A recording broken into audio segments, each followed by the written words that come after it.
Akaza, rang supérieur 3, vient de perdre la tête. Littéralement. Et pourtant, il n'est toujours pas mort.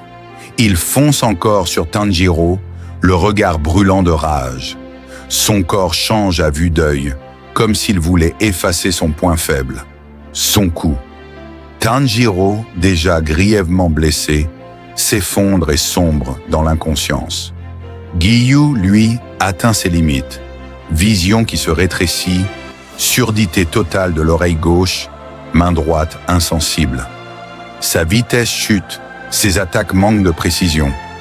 Il se bat pourtant à bout de souffle parce qu'il le sait, face à un démon qui ne ressent ni fatigue ni douleur. La mort l'attend. Mais il refuse d'abandonner. Je dois protéger Tanjiro comme d'autres m'ont protégé moi. Voilà ce qui fait tenir Giyu. Soudain, une silhouette fine jaillit entre Akaza et les pourfendeurs. C'est Koyuki Ake, la douce jeune fille enfermée dans les souvenirs d'Akaza. Elle tend la main. « S'il te plaît, arrête. » Mais Akaza, amnésique, ne la reconnaît pas. Il hurle qu'il doit devenir plus fort, tuer quiconque se dresse sur sa route. Koyuki insiste. « Pourquoi tiens-tu tant à la force ?» Et les premiers éclats de mémoire traversent l'esprit du démon. Ri-Yua. Flashback, l'enfance de Hakuji. À sa naissance. Hakuji, le vrai nom d'Akaza, avait déjà des dents. Les voisins l'appelaient l'enfant démon. En réalité, c'était juste un garçon prêt à tout pour son père malade. Il volait des bourses pour acheter des médicaments, se faisait fouetter à répétition, mais s'en moquait, tant que son père pouvait vivre. Puis le choc. Alors qu'il se fait arrêter une énième fois, on lui annonce que son père s'est pendu. Convaincu d'être un fardeau, le père espérait offrir à son fils une nouvelle vie. Hakuji découvre l'injustice du monde. Pourquoi mon père doit-il mourir? Pourquoi ces bons à rien survivent-ils? Sa colère ne trouve pas de réponse. Rigueur Iyu Ilion. La rencontre avec Keizo et Koyuki. Un jour, un maître d'arts martiaux, Keizo, assiste à un incroyable spectacle. Hakuji, à main nue, vient d'abattre 7 adultes. Quel talent! Viens dans mon dojo Speed Flow. Je n'ai aucun disciple. Tu serais le premier. Hakuji réplique, hérissé. Keizo lui répond par un unique direct et l'envoie au tapis. À son réveil, le jeune voleur est au dojo, chargé d'une mission. Veiller sur Koyuki-san, la fille de Keizo, clouée au lit par la maladie.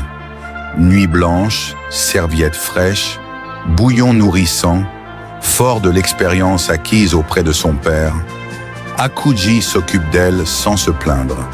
Un soir, il promet « Quand tu iras mieux, je te porterai au pont pour voir les feux d'artifice.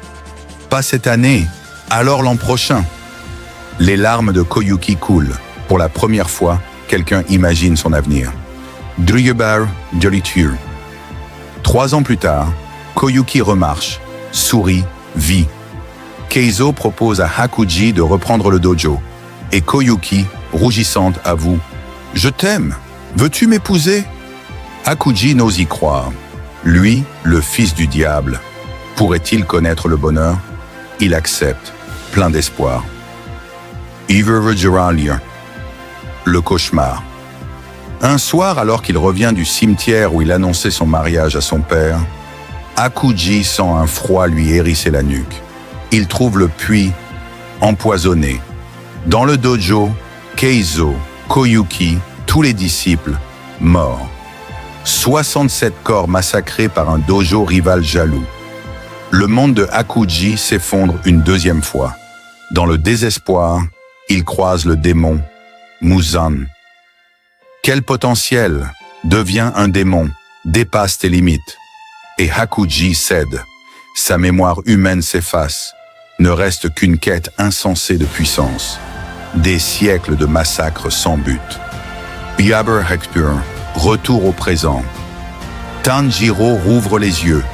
Devant lui, Akaza, décapité, dont la colonne vertébrale repousse déjà. Le garçon agrippe son sabre, mais ses mains tremblent. L'épée Nichirin glisse au sol. Qu'à cela ne tienne, Tanjiro frappe de ses poings le visage d'Akaza, un poing chargé de toute la volonté des pourfendeurs.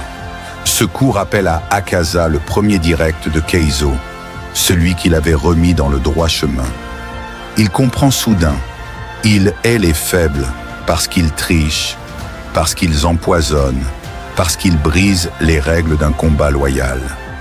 Mais lui n'a pas respecté la volonté de son père, ni l'enseignement de Keizo. Akaza réalise, l'ennemi qu'il veut abattre, c'est lui-même. Il se prépare à une attaque dévastatrice. Tanjiro le sent et tire Giyu hors de portée. Mais une odeur étrange, une fragrance d'abandon émane du démon. Akaza s'auto-frappe. Chaque coup, chaque technique, il les retourne contre lui. Tanjiro ne comprend pas. Pourquoi se blesse-t-il? Pourquoi sourit-il? Le corps du démon, pourtant, guérit encore, puis faiblit. Enfin, Tanjiro le décapite net, anticipant son mouvement à la perfection. Akaza tombe à genoux, battu, de front, par un humain épuisé, mais au cœur inébranlable.